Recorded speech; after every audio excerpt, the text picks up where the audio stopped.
కార్యదర్శి కాంతి గారు, అదేవిధంగా మన కొత్త మండల కమిటీలు వాస్తవానికి జిల్లా అధ్యక్షుడు అయినప్పటి నుంచి 3 సంవత్సరాల నుంచి కంపెనీలు లేవు, ఇలాంటి ఇబ్బంది అవుతుంది, ఆర్గనైజేషన్ కి ఇబ్బంది అవుతుందంటే మొన్న నేను వచ్చి ఒక నెల రోజుల్లోనే శివరాజు గారితో సాన్నిధ్యం 15 సంవత్సరాల నుంచి ఇద్దరం ఒకటే సిస్టమ్ నుంచి గ్రామ స్థాయి నుంచి మండల స్థాయి నుంచి ఇవాళ 15 సంవత్సరాల నుంచి మనం పార్టీలో పనిచేసుకుంటూ ఇవాళ నేను గత 8 సంవత్సరాల నుంచి రాష్ట్ర స్థాయిలో పనిచేస్తున్నాను.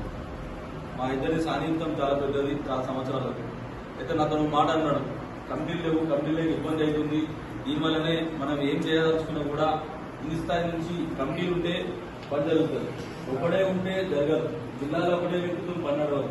జిల్లా నుంచి అసెంబ్లీలు ఉండాలి, అసెంబ్లీ నుంచి మండలాలు ఉండాలి, మండలాల నుంచి గ్రామ స్థాయిలు ఉండాలి. అన్ని కమిటీలు ఉంటే మనం ప్రోగ్రామ్ ఇచ్చిన, మన ఐవేసీ నుంచి ఇచ్చిన, రాష్ట్ర స్థాయిలో మన రాష్ట్ర అధ్యక్షులు శివసేన రెడ్డి గారు ఇచ్చిన ఏదైనా గ్రామ స్థాయికి వెళ్ళాలన్నా కూడా కమిటీలు ఉండాలి. మెయిన్ ఈరోజు మన ముఖ్య ఉద్దేశం కూడా అదే. మనం ఈరోజు ముఖ్య ఉద్దేశం పార్లమెంట్ ఎన్నికలు వస్తున్నాయి, మీకు అందరికీ తెలుసు, టైం దగ్గర ఉన్నది, అవునా కదా.